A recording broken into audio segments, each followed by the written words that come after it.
Bienvenue dans cette nouvelle édition de l'Africa Tonight. Au sommaire, le président nigérian Goodluck Jonathan veut rassurer la population face aux attentats quasi hebdomadaires de Boko Haram. Par voie de communiqué, le chef d'État a assuré que son armée prenait le pas sur le mouvement terroriste. La date du 15 avril a été décidée comme échéance de l'élection présidentielle au Togo. La majorité au pouvoir a désigné son candidat ce mercredi. Sans surprise, le choix s'est porté sur le président actuel, Faure Gnassingbé. L'importation de volailles en provenance des États-Unis interdite temporairement au Ghana. Les services sanitaires américains ont détecté des traces d'arsenic dans certaines cargaisons. Une mesure restrictive dont pourraient bénéficier les producteurs ghanéens. Mais d'abord, le président congolais Denis Sassou Nguesso est arrivé ce mercredi en Italie. Le chef d'État est reçu par le Premier ministre Matteo Renzi pour une visite de 2 jours. Le chef du gouvernement italien incarne un allié solide du Congo. Il plaide d'ailleurs pour que l'Afrique ait un représentant permanent au Conseil de sécurité des Nations Unies. Sur le plan économique, l'Italie est également le 2e partenaire européen du Congo. L'actualité, c'est aussi l'état d'urgence prolongé au sud-est du Niger. C'est dans la région de Difa. Le gouvernement qui l'a annoncé ce mardi 24 février. La région de Difa a été la cible de plusieurs attaques du groupe Boko Haram depuis le début du mois. Instauré le 11 février, le couvre-feu permet entre autres aux forces de l'ordre de perquisitionner le domicile de tout individu considéré comme suspect. 160 personnes soupçonnées d'être reliées à la secte islamiste ont ainsi été arrêtées. Boko Haram, désormais première préoccupation du Nigeria. Le président Goodluck Jonathan a déclaré via communiqué que l'armée était en train de prendre le dessus sur la nébuleuse islamiste. Ce mardi 24 février, au moins 27 personnes ont été tuées, dont de nouveaux attentats dans les villes de Kano et de Potiskum. Aminata Jack. Le Nigeria sur le pied de guerre contre Boko Haram. Ce mardi 24 février, le président Goodluck Jonathan a tenu à rassurer sa population face à la menace terroriste. Il a affirmé que l'armée était en train de prendre le dessus sur la secte islamiste malgré les attaques meurtrières dans le nord-est du pays. Le président rassure tous les Nigérians et plus particulièrement la population des États du Nord-Est que le temps du deuil pour les victimes des attaques terroristes incessantes sera bientôt derrière nous. Car le vent est en train de tourner en défaveur de Boko Haram. Pour certains analystes, la sortie du chef de l'État nigérian ferait suite aux critiques pour son impuissance à mettre un terme à l'insurrection islamiste. Que le président Goodluck Jonathan tente de rassurer la population nigériane appelle au moins 2 observations. La première, on sait que il n'y a pas longtemps, l'un de ses soutiens les plus importants, Olusegun Obasanjo, a quitté le parti l'accusant d'incompétence dans son action contre Boko Haram. Et 2, l'intervention des forces tchadiennes et camerounaises l'oblige naturellement à pouvoir faire de la surenchère par rapport à l'élection présidentielle qui se profile à l'horizon bientôt. Les autorités nigérianes ont affirmé récemment avoir repris les villes stratégiques de Mongomo et Baga aux mains des combattants de Boko Haram. Au même moment, les troupes tchadiennes continuent leur avancée. Elles ont repris au groupe armé plusieurs localités proches de la frontière camerounaise. Au Togo, alors que l'opposition peine à présenter une candidature unique, la majorité a, elle, désigné sans surprise le président en exercice Faure Gnassingbé ce mercredi. La date du scrutin a également été arrêtée. Il s'agit du 15 avril 2015. Les précisions de Birama Saonera. Les Togolais iront aux urnes le 15 avril prochain pour la présidentielle. La décision a été prise par décret lors du Conseil des ministres mardi. La Commission électorale nationale indépendante, CENI, avait proposé le 20 avril 2015, une date qui avait suscité des débats au sein de la classe politique togolaise, notamment du côté de certains membres de l'opposition. Pour des observateurs, ce décret du gouvernement répond aux critères du code électoral du pays. La la décision du gouvernement s'inscrit dans la disposition du code électoral qui édicte que la CENI propose une date pour l'élection présidentielle et qu'in fine, c'est le Conseil des ministres qui décide de la date. En réalité, il n'y a pas de polémique à avoir sur la date qui vient d'être annoncée par le gouvernement. Cette date qui tient compte des différentes tâches que devait réaliser la CENI. Depuis plusieurs mois, le climat politique est resté tendu au Togo. En cause, la demande de réformes institutionnelles et constitutionnelles exigées par l'opposition et la société civile. Cette frange de la classe politique continue de réclamer les réformes avant le scrutin présidentiel. Nous demandons pourquoi le chef de l'État reste sourd à l'appel qui demande qu'il y ait un consensus, que les réformes se fassent. Donc nous sommes suffisamment inquiets par rapport au fait que le Togo ne peut pas continuer par être en marche des conditions qui sont aujourd'hui admises comme étant les fondamentaux d'un régime démocratique, à savoir qu'on puisse organiser des élections à 2 tours, qu'on puisse permettre que le mandat soit limité et qu'il y ait des perspectives d'accession au pouvoir pour l'opposition. Aujourd'hui, on a comme l'impression que tout est verrouillé. Autre décision prise par le gouvernement, le montant de la caution à verser par chaque candidat à ce scrutin. Il est fixé à 20 millions de francs CFA. Toutefois, la situation reste tendue dans la classe politique. D'ailleurs, 3 partis de l'opposition et 2 organisations de la société civile ont lancé un front pour les réformes dénommées Tchoboé. Pour les fondateurs de ce front, les réformes qu'exige le peuple devraient permettre de garantir la transparence du scrutin. La visite officielle du président sénégalais Macky Sall en Casamance a pris fin ce mercredi.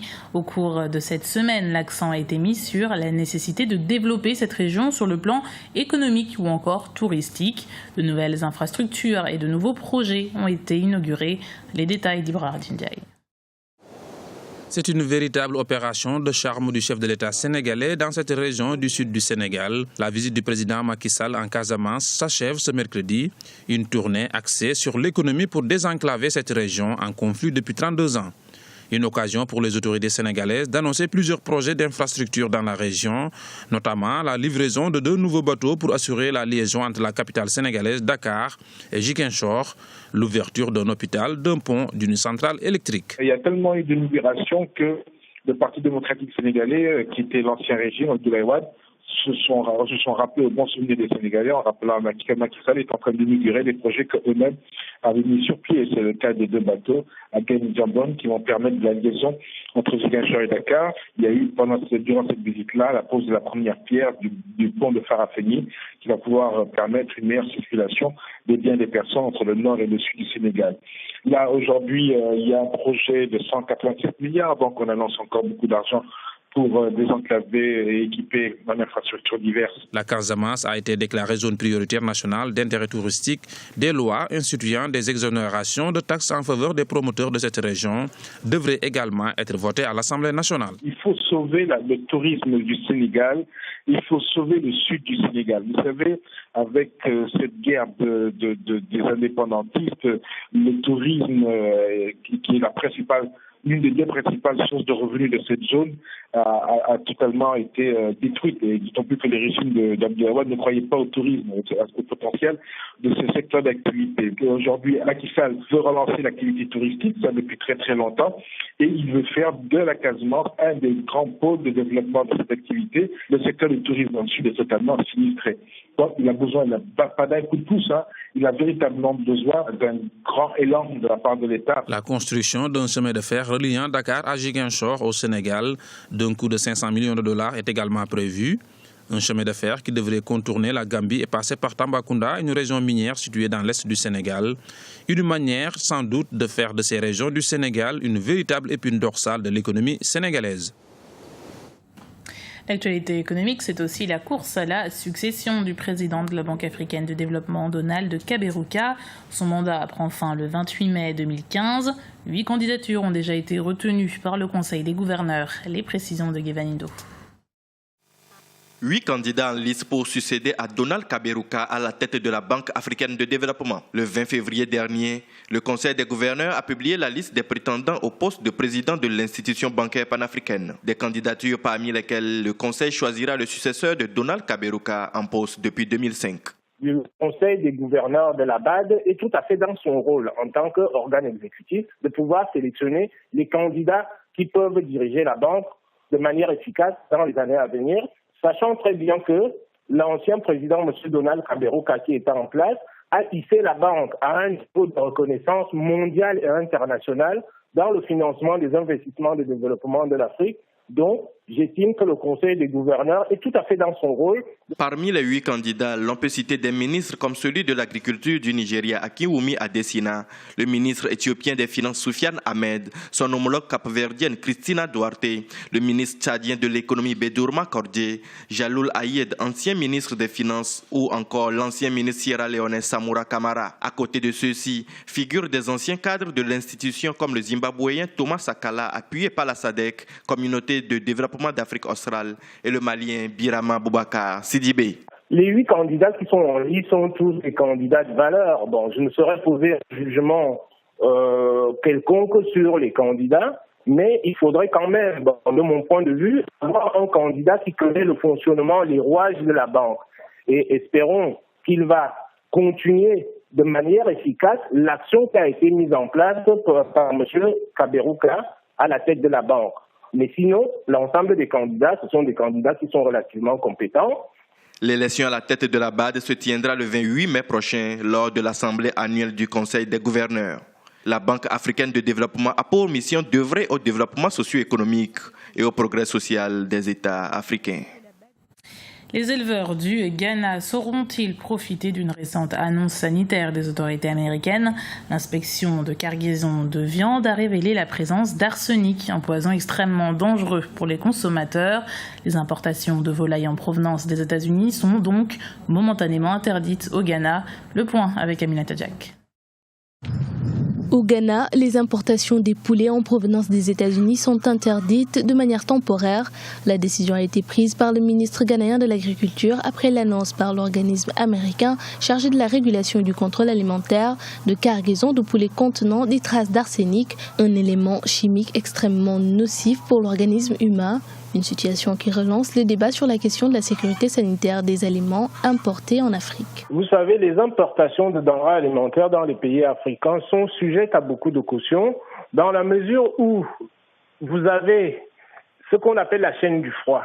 La rupture de la chaîne du froid va entraîner en sorte que quand les denrées alimentaires arrivent sur les marchés africains, ils sont déjà infectés de bactéries, tout simplement. Pourquoi? Parce que vous n'avez pas ce suivi frigorifique. Donc la décision du Ghana me semble une très bonne décision en termes sanitaires, en termes de santé publique, c'est une très très bonne décision car le Ghana n'a pas pris cette décision-là de manière unilatérale. Il faut que les pays africains nous fassions attention à ça parce qu'on sait généralement que les denrées alimentaires qui nous parviennent en Afrique sont les denrées alimentaires qui sont de très très basse gamme. Ça veut dire que la qualité n'y est pas. Pour les producteurs de volailles locaux, cette mesure constitue une aubaine, une occasion pour mieux se positionner sur le marché jusque-là détenu par les Américains. C'est une décision qui va favoriser l'élevage, à savoir les éleveurs locaux de poulets pourront prendre ces parts de marché-là qui, bien que ce ne soit une décision temporaire, qui ont été laissées vacantes par les importations américaines.